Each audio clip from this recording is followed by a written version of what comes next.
Yeah, what's going on, everybody? It's your boy Dead on Dave. It's Tuesday, so that means it's Monday Night Raw Review. Are you guys ready? Oh, yeah. I think I'm ready. I think everybody's ready. So, let's go!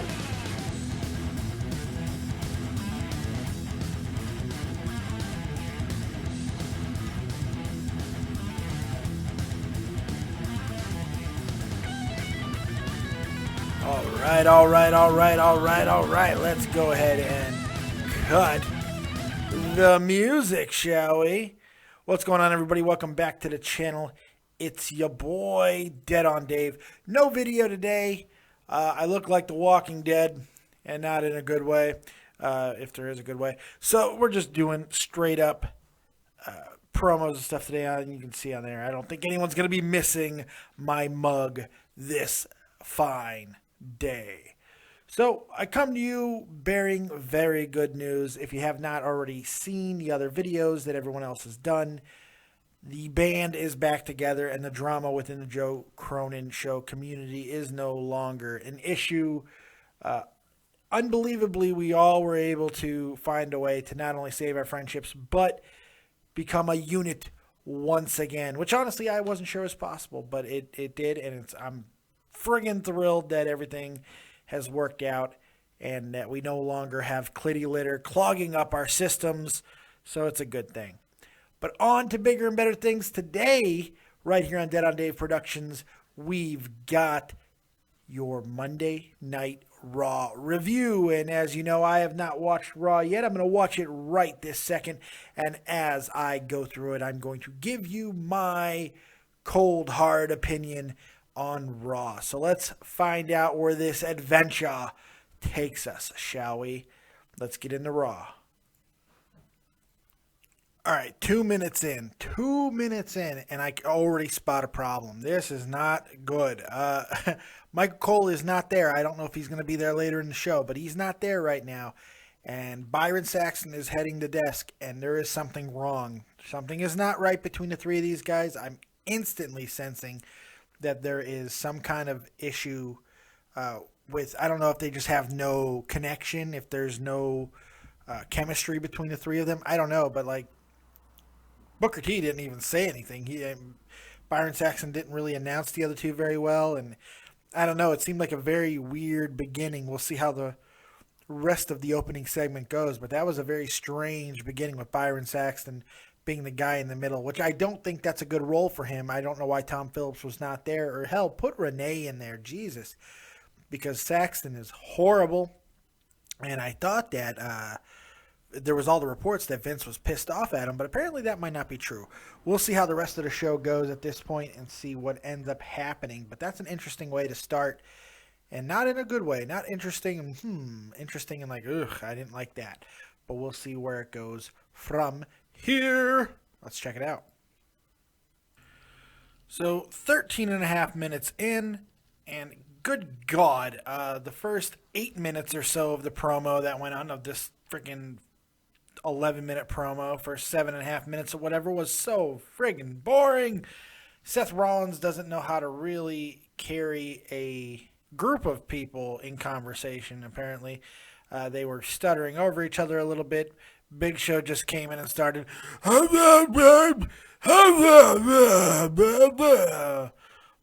mongo there. Friggin' Big Show didn't do a very good job of articulating himself, I would say. What's so funny over there, wife? Mumble mongo, yeah. Try saying that 5 times fast. Mumble mongo, that's right. And then they went back to Kane again for some reason, and then I think Vince is just in the back. Randy, get out there. Randy, I need you to get out there right now. Hit the music. So Randy comes out and basically saves the promo. I mean, says the same stuff we've heard over and over. Randy Orton RKO'd him, blah, blah, blah, blah, blah, blah, blah, blah, which is fine. He wants his title shot, blah, blah, blah. But Kane, who seems to be, I don't know, maybe kind of distancing himself from the Authority, or at least they're setting it up as a possibility, he books a match for a number one contendership, a triple threat between all faces. Roman Reigns, who, by the way, the cheer he got at the beginning of the show, I don't know if it'll be like this later, was favorable. I'd say maybe even as high as 80-20 in favor of Reigns. That's a good thing for WWE, I would say. Ryback and Randy Orton. Seth Rollins is not happy, and he started giving Kane an earful. But he also said that all three of those men will take place in singles competition tonight in addition to the triple threat match. And Randy Orton's match starts now, and it's against, shocker, Kane. So that should be nice and boring. So let's see that match, and I'll be right back in a moment. Time for more action. 14:27 in. I have yet to really pay. I'm paying attention to the match, but I mean, this is not about the match. Something I just noticed. It seems like it's a very kid-heavy crowd, and that could really account for Roman Reigns getting the cheers that he got when they just said his name. I believe that could be the reason. I did not catch where they are this week. I'm assuming somewhere on the West Coast still, but it seems and it sounds like it is a very kid-heavy crowd. So I think that's going to be a theme throughout the night, and maybe why WWE might shift gears for this Raw, as it seems like they might be. So let's see if that continues. Remember, all times that I give out when I pop in and say 14:27 or whatever, those are times without commercials. Without commercials. So here we go. Back to the match. About 19 minutes in, Randy Orton and Kane, after a kind of, I mean, it's not like it was poorly worked, but I mean, Kane is limited, and they're going to do what they're going to do. So it wasn't a bad match, but it was short, and Kane ends up losing by disqualification after he hits Randy Orton with a chair. That's kind of predictable. I was expecting a little bit more of a damage done to Randy, but that didn't happen. Instead, Randy goes ahead and chases him out of the ring, basically. So now we're going to set up for the triple threat match a little bit later on.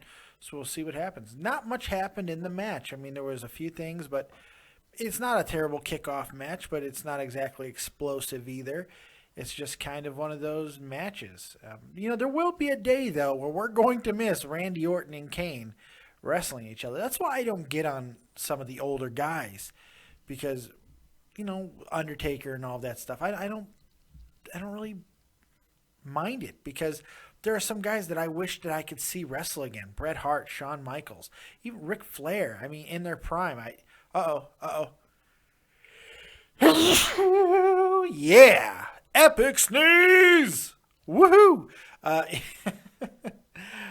So when these guys can still perform like Kane and even Big Show to an extent, Undertaker, guys like that, I'm very grateful to see them, because I know there's going to come a time where we'll no longer be able to. So that's kind of where my head is with that. So I don't mind matches with Kane and Randy Orton, especially when it seems like there might be a few more things building on the side. Or maybe I'm just reading into it. I don't know. Let's get back to the action and see what is next. 19 minutes, 20 seconds in. This observation, I had to share it. Does anyone else feel like Booker T is like a 4-year-old excited child? Sometimes the way he talks, he's like, heh, heh. Like he's always like, or he's perpetually yawning. I don't know what's up with Booker T, but he always seems to be like on the verge of excitement, and it can be quite distracting. I'm just saying.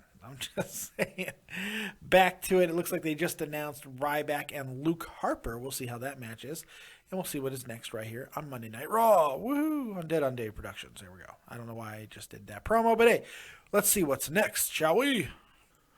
20 minutes, 30 seconds in about, and they do acknowledge the retirement of AJ Lee, which I find a little bit interesting, and they did it in a really respectful way. That was cool. I mean, I guess it shouldn't be surprising. I mean, they did do it the correct way here, but I'm interested in knowing what the real story is, why she retired, how much WWE knew, if they knew at all this was coming, if this was something mutual. I think we'll find out eventually, and it should be quite interesting. But, I think it's good that WWE acknowledged her in that sense. I'm going to go ahead and throw this out there now. I know a lot of people probably are going to fight me on it, but when you look at the reality of her stint in the WWE, she's not a Hall of Famer. And a lot of people are saying, hashtag AJ Hall of Fame. No. She's not a Hall of Famer. She's a great diva. She had a very good career. Her the longest Divas title reign of all time, which is great. But she defended it 6 times in that entire almost 8-9 months or whatever it was. So that doesn't really do much for me. Just because you're the greatest diva in the worst diva division in history does not make you a Hall of Fame person. I mean, I understand that you can only compete against the people and only perform with the people that are around during your time, and that should not be held against AJ. But in this case, I think it can be. And it's just really because even those who excel in times of down periods within their respective sports or whatever, make the Hall of Fame, they excel. I mean, they go that extra mile to really distinguish themselves as unequivocally the greatest.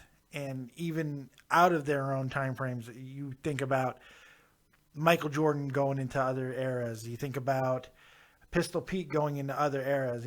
All these guys, you think about playing in different eras and knowing they'd still be just as good.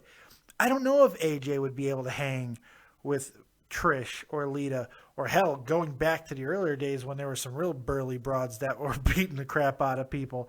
I don't know if she'd be able to deal with people like that. And that's not a knock on AJ. It's just how I see it. Very good career. I hope she comes back. I think that she definitely has the foundation of a Hall of Fame career. But we'll see where it goes from there. Let's see what's going on next on Raw. 23 minutes, 30 seconds in. And yes, what I alluded to earlier is definitely coming to pass.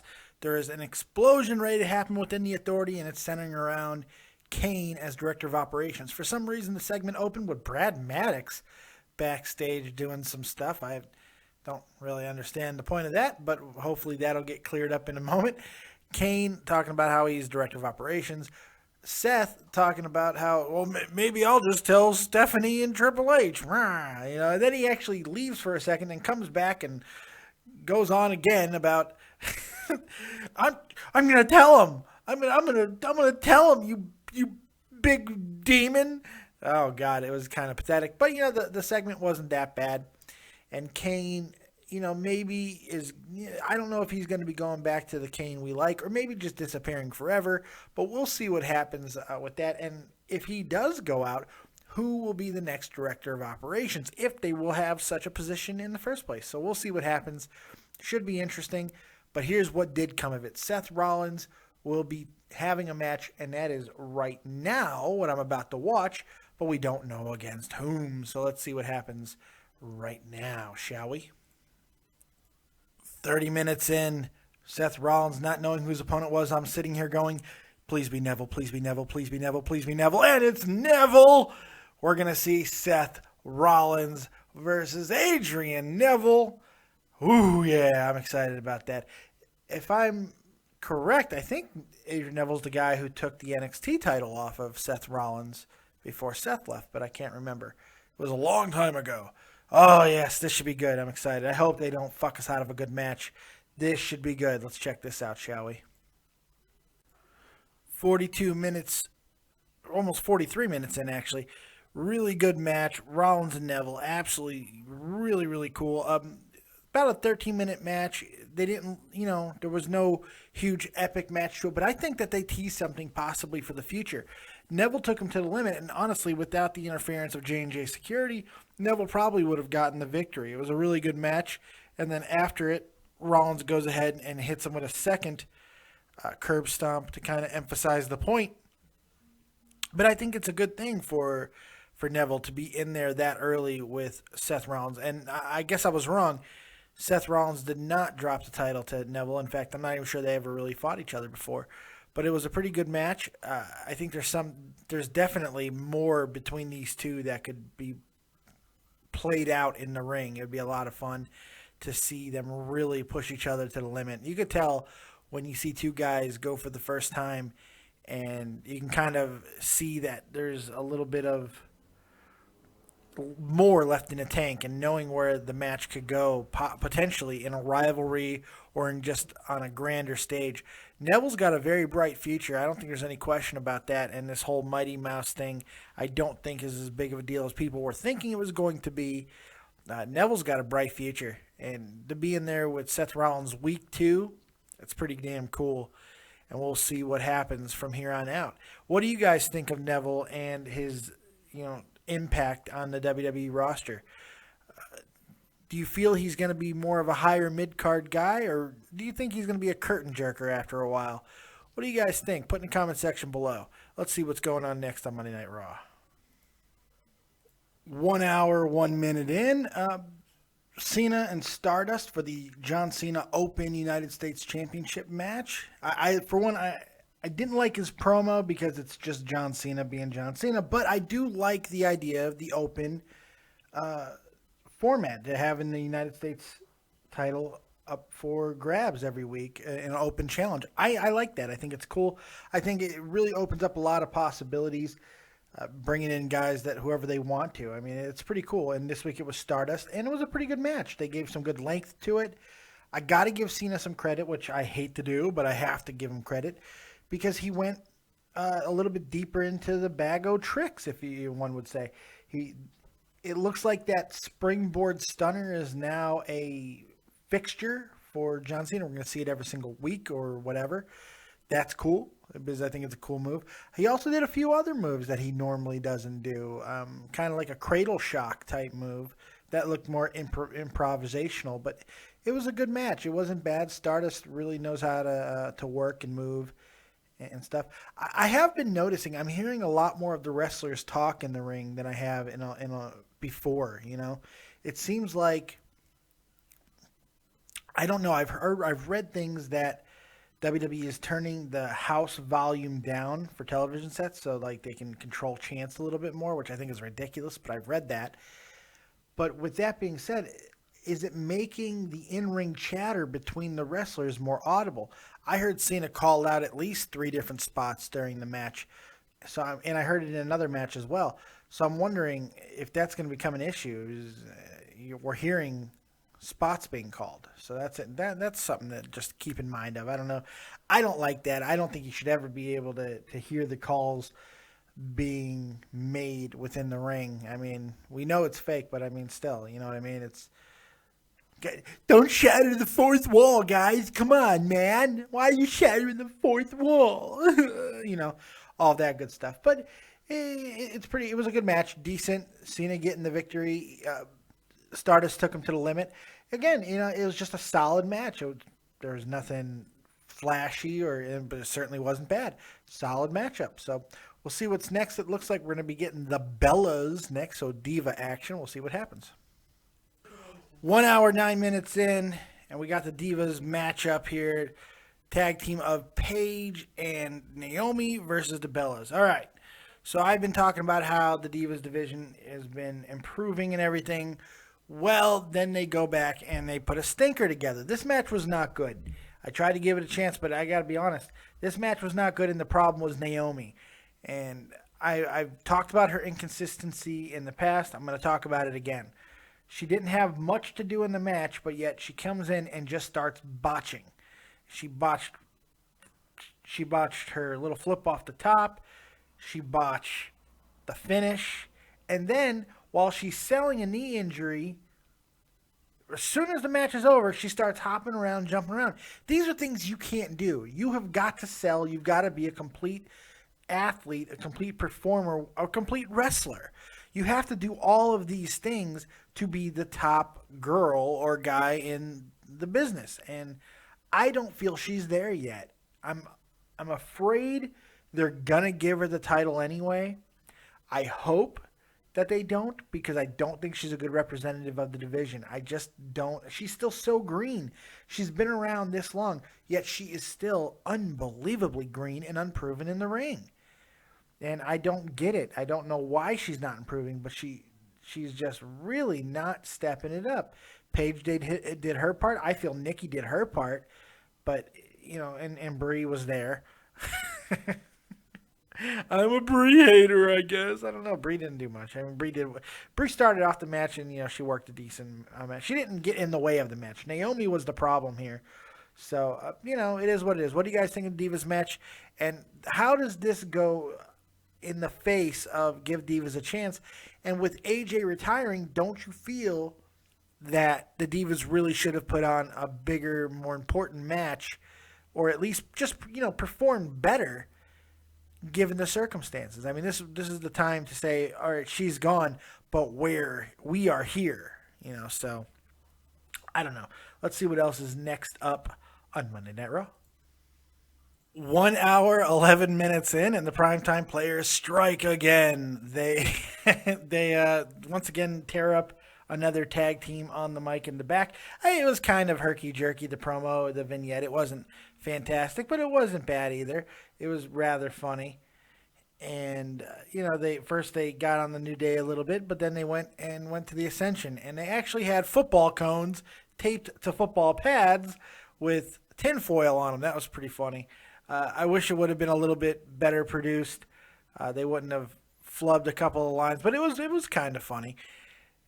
I like where the primetime players are going, and hopefully this will continue to breed really good matches within the tag team division. So that's where it looks like it's going, and let's see what happens next. Should be interesting. 1 hour, 15 minutes, 43 seconds in, we have Luke Harper versus Ryback. It's the middle of the match, or the beginning of the match, really. It's a decent match so far, some hard-hitting stuff. But I just real quick, I've got to... This is hilarious to me. Take it away, Booker T. Of Luke Harper, John. Nothing. Thanks, Booker. Cover here by Harper. Booker T laughing so hard at his own joke. It just, I don't know why it was so comical to me, but it really was. That man laughed his ass off at that joke. His own joke. Nothing.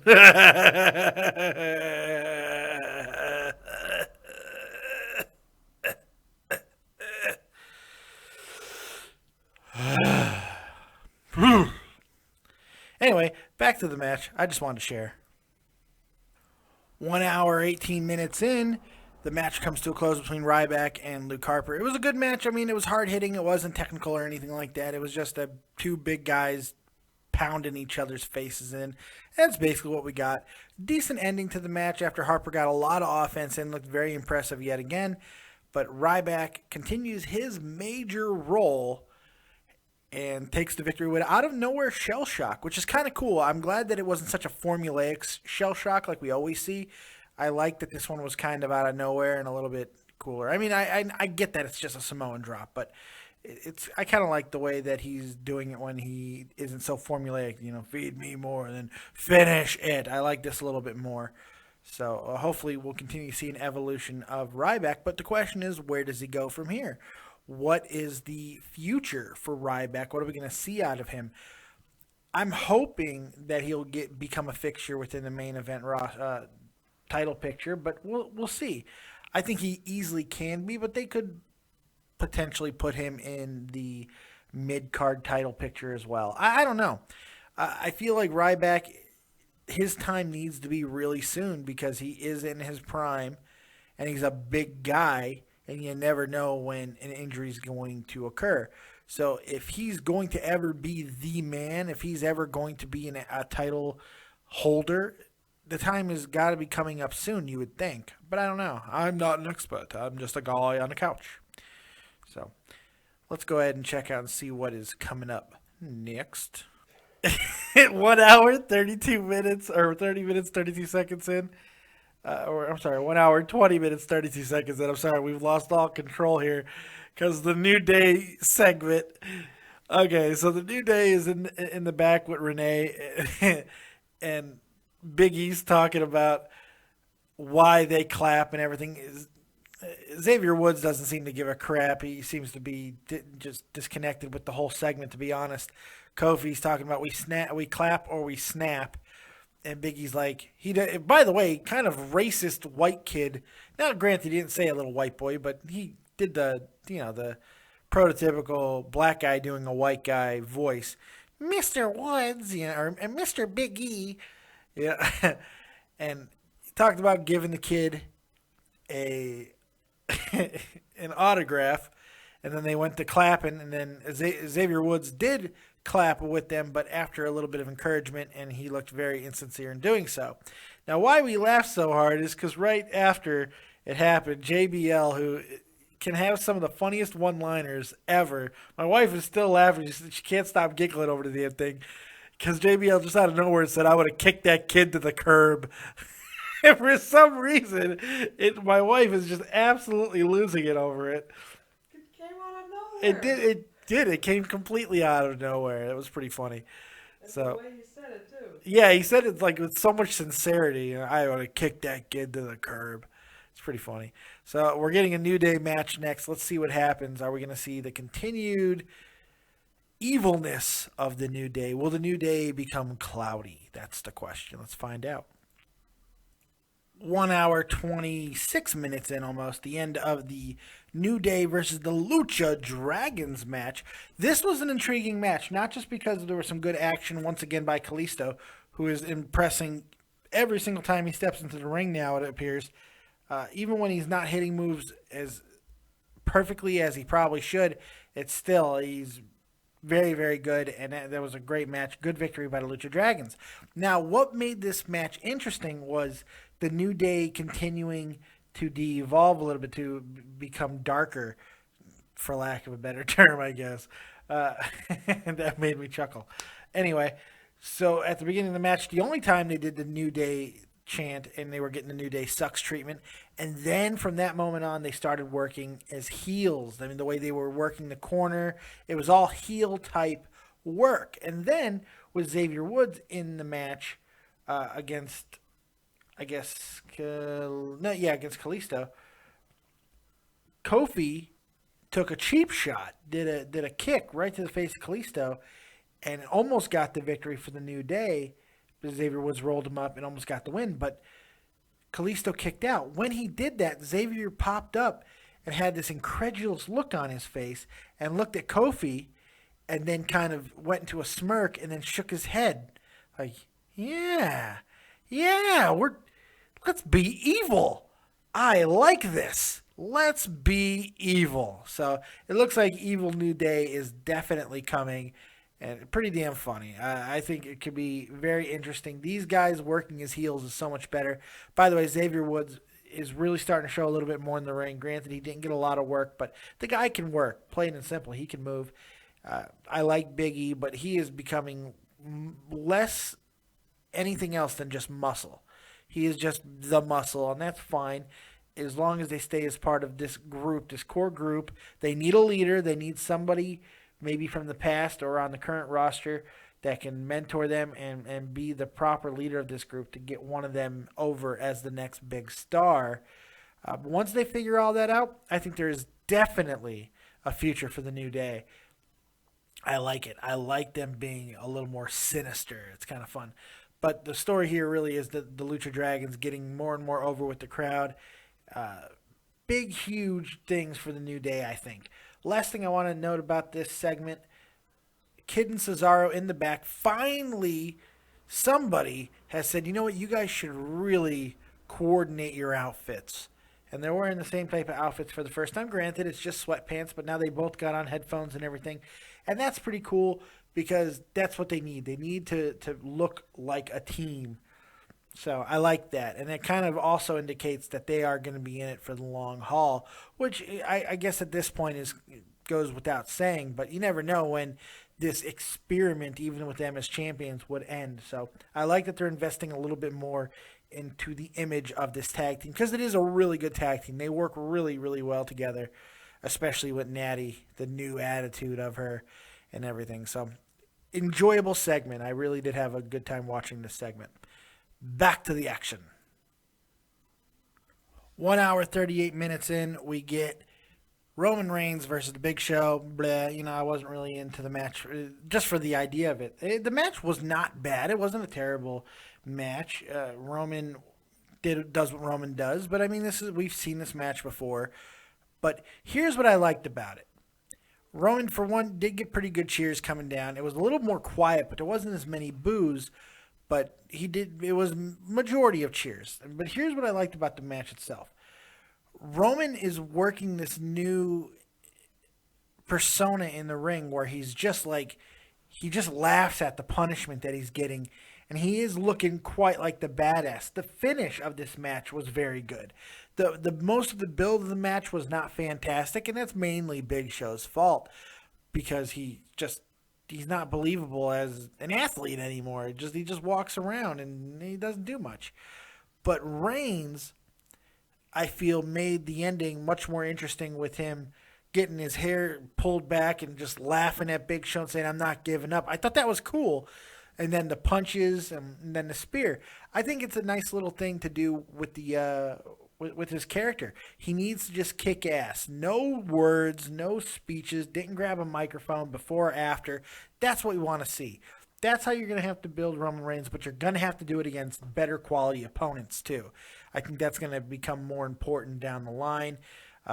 Beating up the Big Show here is not that big a deal as far as hurting his build, but if they wanted him to be taken more seriously, absolutely must be getting him with better level competition. That being said, he is in the main event tonight in the triple threat match for the new number one contender, so we'll see how that goes. I have a feeling that's going to end in some weird shenanigans, but we will see. Let's check it out. So 1 hour, 39 minutes in, it was an interesting backstage segment with Kane and Natalya, Summer Rae, Alicia Fox. I almost called her by her old name, I think. Alicia Fox, and Cameron, where they're pleading to Kane to have a Diva Battle Royal for the true new number one contender. Which, for the most part, it was a decent little segment, but at the beginning of it, this happened. What's the catch? You are so funny, Kane. Yes. Cameron it all up. What the hell was that? That is the worst laugh ever in the history. What the hell was that? It's the second weird laugh we've had tonight. What the fuck is going on? Booker T being just completely self-enamored by himself or whatever, but just thought he was the funniest guy in the world with a weird laugh. And now whatever the hell that chipmunk screech was. Dolphin screech? Yeah, dolphin screech. That was terrible. Hashtag dolphin screech. And I'm looking at a still shot right now of Natalya is like really trying to hold it together. She's got this laugh, a smile on her face. So we're going to get a Divas Battle Royal next week to determine the number one contender.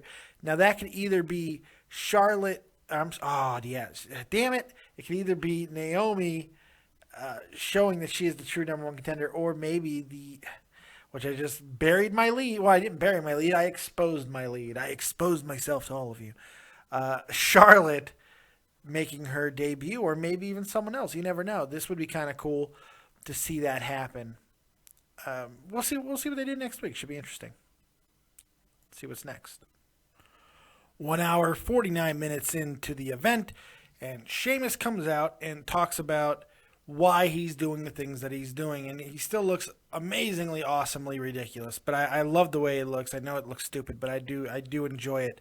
This whole pirate, punk, Celtic warrior thing, post-apocalyptic Celtic warrior Barbie. I love it. And so Sheamus goes on about, talking about beating up little guys and how there's just nobody his size. And out comes Mark Henry. Apparently, they need somebody to make someone else look strong. Call Mark Henry. Mark Henry will do the job to anybody for only $9.95. Yes, not $9.99 because that 5 cents has got to go to WWE.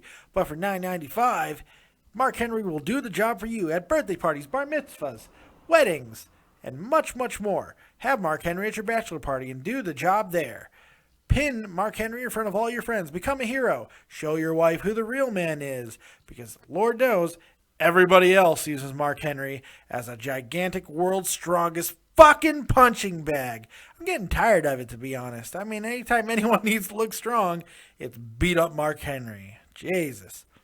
Well, anyway, that's what Sheamus does. Gets the victory with a bro kick. And, pickety bam, motherfuckers rubble. I mean, that's what it is. Did not take long.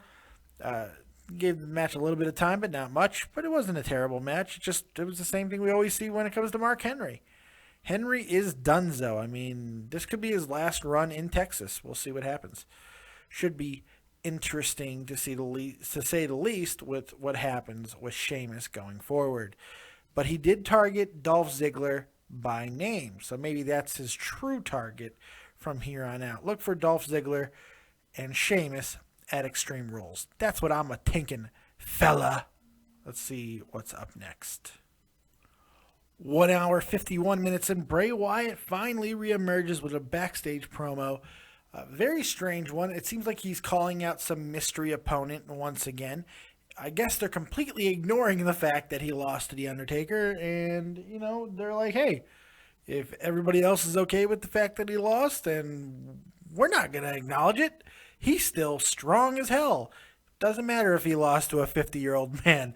That matters nothing. He's still the new face of fear. Fuck it. You know what? I like that balls. That's balls. Doesn't matter if everyone knows that he's lost to an old man. He's still the new face of fear. I kind of like that. So Bray Wyatt is calling out somebody, we don't know who. He talks about the person being dedicated and things like that. So who could he be talking about? I'm going to assume that it's somebody that's in the main event. Probably not Randy Orton, who I think is going to win this match and become the number one contender. But it could be either of the other two guys, which would make sense. I'm thinking Ryback, but we'll see what happens. Bray Wyatt reemerges. What do you think down below? And does his loss to The Undertaker truly matter? Because it doesn't seem to the WWE. Does it matter to you? That's the question. About 2 hours and 2 minutes in, Miz and Ms. Dow just went at it. Good match. A really good match. Hard hitting, but there were some technical aspects. There was a lot of good psychology. They were telling a really good story. I thought it was a really, really cool match. I liked the fact that they talked a lot to each other during the match, like just yapping. And I had a weird hiccup burp there. I apologize for that. But it was a cool little match. I like the way Sandow is working. I do wish that they would at least change up the music a little bit, but we'll see where this goes. Obviously, it's not going to end at this one match. Miz getting the victory with the tights and, the roll up on the tights. We'll see what happens. Main event time. Let's see if Raw can go out on a high note, shall we? So main event. We're at the end of the show now. Main event.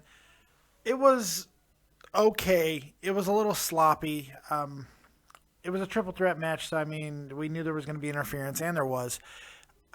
I didn't have a problem with the match, except for the fact that I felt like it just needed to deliver a little bit more.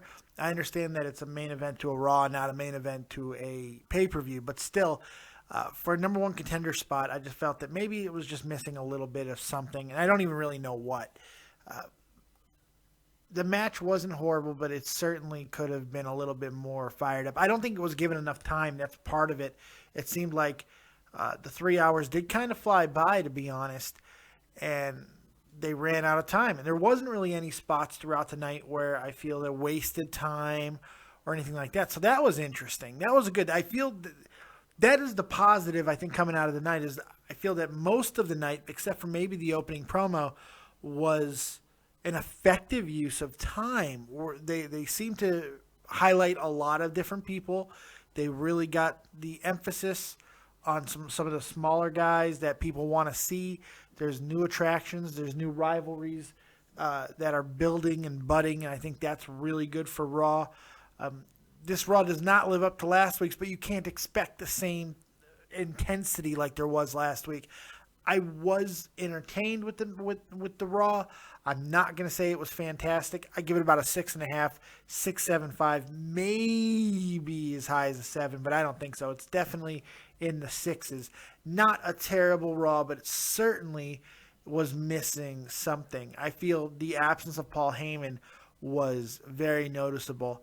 I had an idea for an ending in my head here. How about the end of the night? Same exact ending to the same exact match. Rollins comes out on top, but then Brock Lesnar's music hits, and out comes Paul Heyman. And Paul Heyman says, now, I don't know how long my client will be out for. He does this whole Brock Lesnar shtick, which is fine. He says, I don't know how long he'll be out for, but when he does, you could be sure that he will be back, and he will be the reigning, defending world, the whole shebang. And it just would have been really cool. It would have been an ominous tone to send to Seth Rollins, as well as putting a very important presence, being made by Brock Lesnar. Even if it's not him, just having Paul Heyman there would have accomplished that, I think. But I think it would have made a more effective ending, and I think it would have kind of helped bring the show together as well. So it was an interesting Raw, all in all. Like I said, 6.5, I'm thinking, is a good rating for it. So with that being said, I'm happy with it. I'm not thrilled with it. I think that there's definitely a lot to build on, and the endorphins from WrestleMania are clearly gone. So I think that's about gonna do it for this episode of Monday Night Raw review. I hope you guys enjoyed it. It was a pretty decent show. Tell me what you guys think in the comment section below. Go ahead and stay tuned to the channel, because I believe right after this I'm going to go right into another video, because I'm seeing all the news that is coming out from last night, and there seems to be a lot of stories to talk about, but I don't want to combine it to the end of Monday Night Raw. So I'm going to go ahead and do a separate video focusing on all the stories that I'm reading about right now. So go ahead, when you're done with this, switch right over and watch the next video, which should just be a WWE news roundup. Thank you guys very much for joining me right here on Dead on Dave Productions. Like, subscribe, and share. And make sure you check out everybody in the community. Tommy C over at Shot from the Point. We are doing a live in the crease tonight at 4:30 p.m. Eastern Standard Time. And, of course, Joe Cronin of The Joe Cronin Show. Make sure you're checking out everything that's going on over on that channel as well. So that's all I've got. Appreciate all the support. We will see you next time. Peace.